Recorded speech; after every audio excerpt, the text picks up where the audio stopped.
আলোচনা করব সেটা হলো ভয়েস অ্যাক্টিভ থেকে প্যাসিভ কিভাবে একই ধরনের কয়েকটি বাক্য একই ধরনের বাক্য মানে বিভিন্ন স্ট্রাকচারের বিভিন্ন প্যাটার্নে বাক্যগুলো অ্যাক্টিভ থেকে প্যাসিভ করব সেটা I would like to discuss now this point I am going to take medicine. এটাকে প্যাসিভ করতে হলে এরকম করতে হবে টু টেক মানে ইনফিনিটিভ দ্বারা শুরু হলে এটাকে প্যাসিভ করতে এরা হয় টু বি দ্বারা টু বি প্লাস ভার্বের পাস্ট পার্টিসিপল হবে।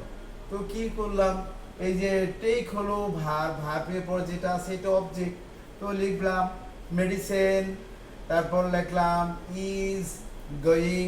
হ্যাঁ, মেডিসিনের পর এম হয় না, মেডিসিনের পর ইজ হলো, তারপর গোয়িং হলো, তারপর টু বি মূল ভার্বের past participle taken by me, তাহলে medicine is going to be taken by me.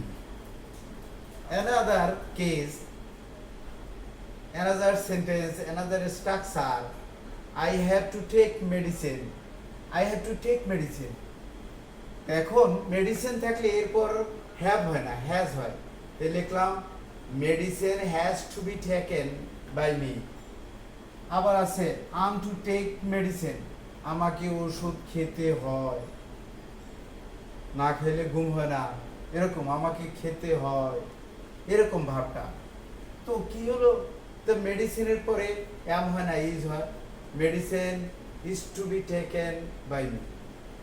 এবার আই শুড টেক মেডিসিন, অনেক স্ট্রাকচারের বিভিন্ন টাইপের structure, various types of structure I would like to discuss.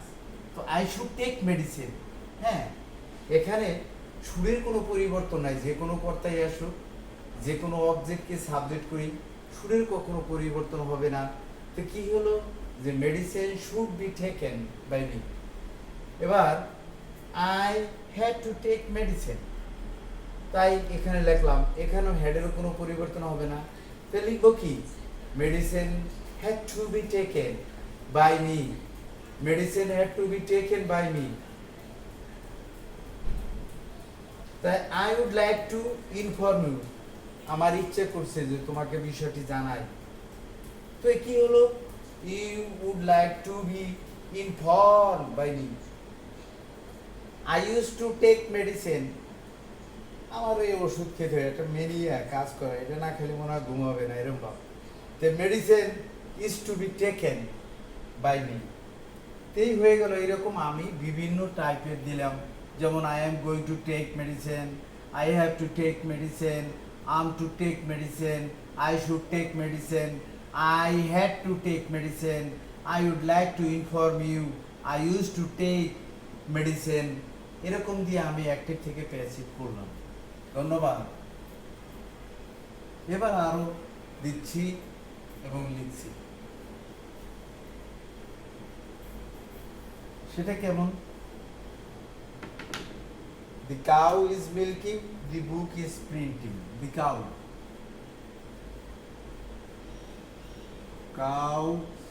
is milking.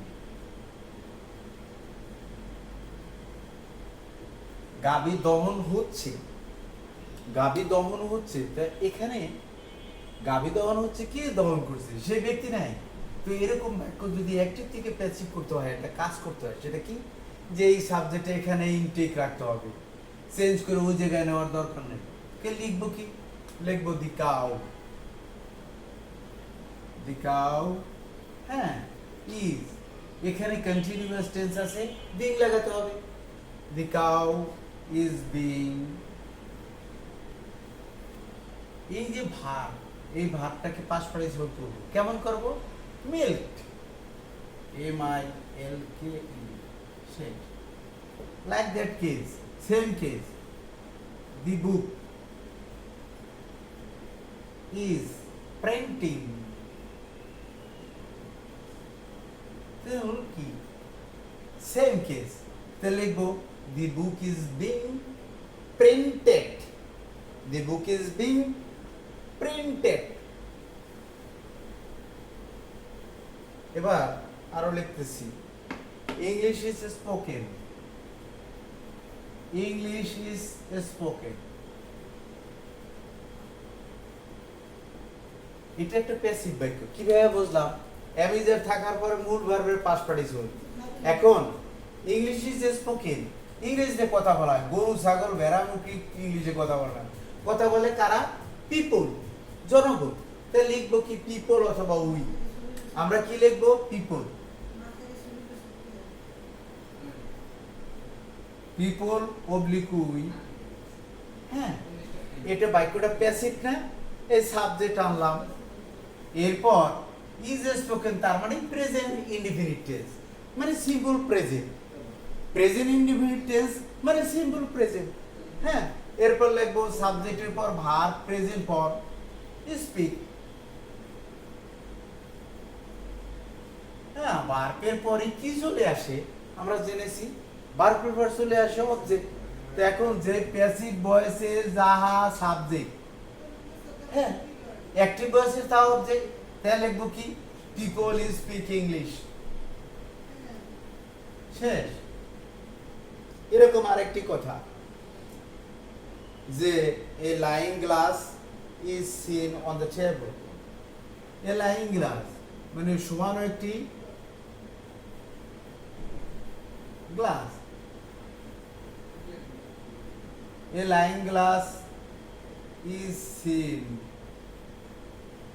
on the table, on the dining table.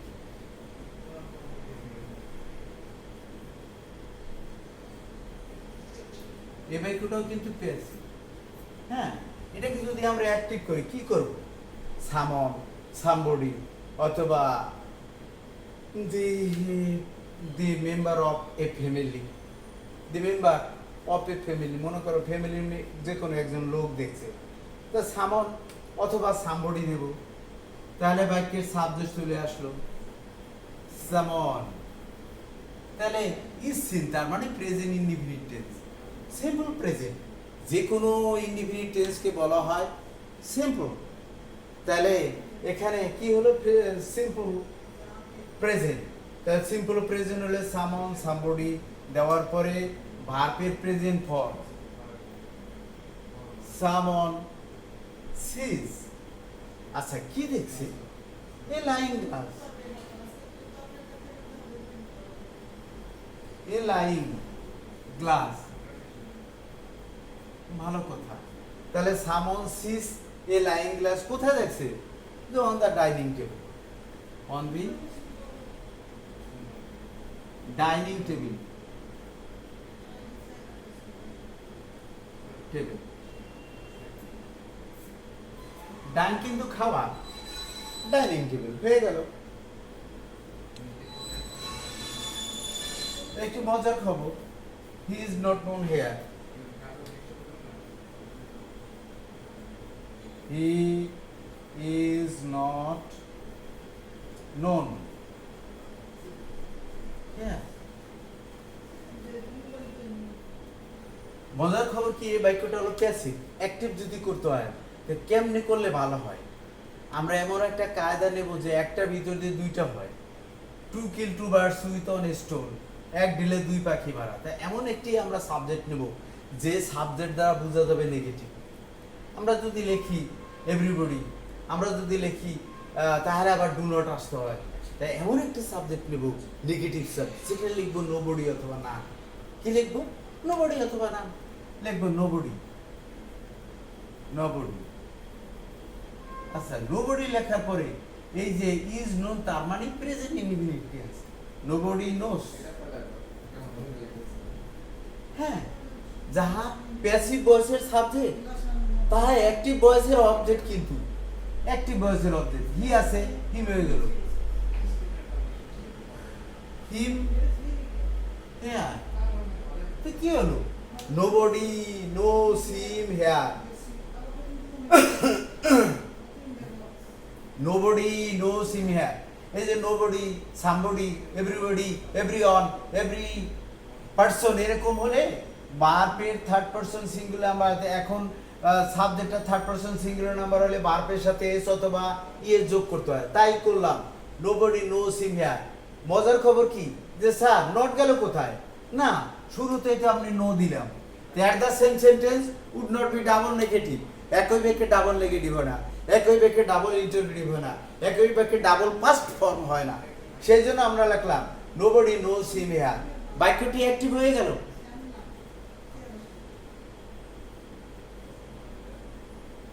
এবার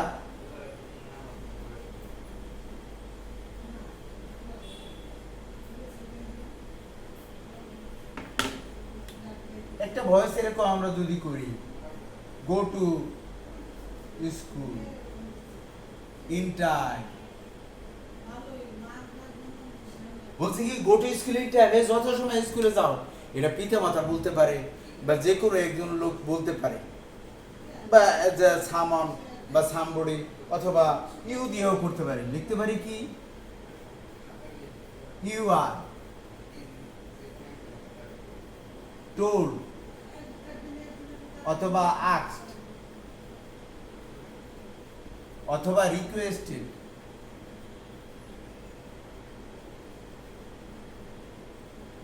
requested to go to school, two go to school. মজার বিষয় কি, এই যে গো, ওয়াক, রান, কাম এগুলি ইন্ট্রান্সিটিভ ভার্ব, কখনো এটা passive হয় না। একটি হাওলাত করে এটা আনতে হইল। কেমন? You are told, you are asked, you are requested to go to school. You are told, you are asked, you are requested to go to school. কারণ গো, ওয়াক, রান, কাম এগুলি ইন্ট্রান্সিটিভ, কখন এটা অ্যাক্টিভ থেকে passive করা যায় না। এই জন্য আমাদেরকে এটা কি করতে হলো? রিন করতে হলো। You are requested, you are asked, you are told to go to school. Okay, এইভাবে করতে হবে।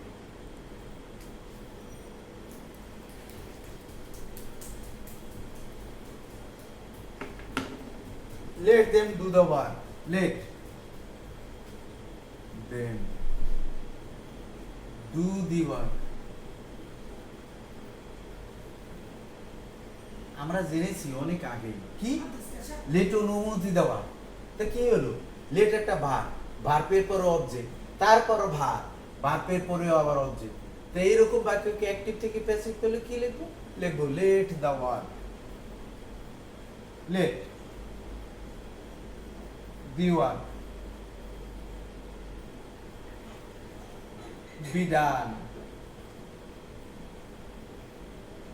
আরেকটা এই অবজেক্ট আছে না, এই কাজ করতে হবে। এই অবজেক্টটাকে কি লিখতে হবে? By them. এটা রিট্রেন অবজেক্ট, মানে চেঞ্জ করা যাবে না। কেউ হয়তো ভাববে যে না স্যার দেম থাকলে তো দে হয়, কিন্তু না, অবজেক্টের পরে সর্বদাই, প্রিপজিশনের পরে সর্বদাই অবজেক্ট হয়, যেন দেম হইবে, দেমটা দেমই থাকবে।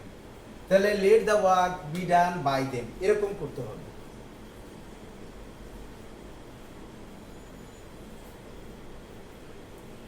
আরেকটি দেখালে তুমি বুঝতে পারবে যে এরকম he killed himself, he killed himself.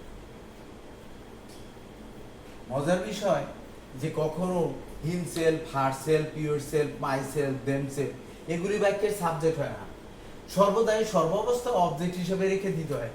এই ধরনের বাক্যকে প্যাসিভ করলে কেমন করতে হয়? হি লিখতে হয় হি, এটা পাস্ট টেন্স না, সেই জন্য অক্সিলারি ভার্ব ওয়াজ হবে। হি ওয়াজ কিল্ড, তারপর কি লিখবো? By himself. ওকে, আজকে এই পর্যন্তই। আল্লাহ হাফেজ, থ্যাংক ইউ।